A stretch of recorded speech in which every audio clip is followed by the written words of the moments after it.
اسمع ماذا يقول الخالق الواحد في صحف ابراهيم. يقول: عبدي انظر الى السماء وارتفاعها، والى الشمس وشعاعها، والى الافلاك ومدارها، والى البحار وامواجها، والى الارض واتساعها، والى كل ظاهر وكامل ومتحرك وساكن. الكل يشهد بجلالي،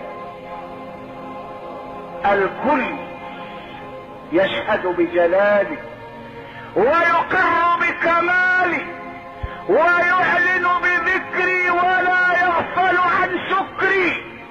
عبدي عبدي اذكرك وتنساني، اذكرك وتنساني، واسترك ولا تخشاني.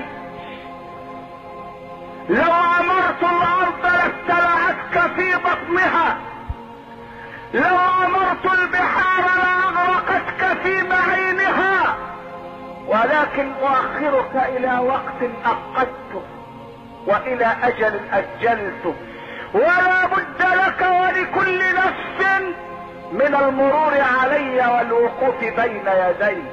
اعد عليك اعمالك واذكرك افعالك، حتى اذا ايقنت بالبوار وادركت انك من اهل النار اوليتك غفراني ومنحتك رضواني، وقلت لك لا تحزن فقد غفرت لك الذنوب والاوزار، ومن اجلك سميت نفسي العزيز الغفار.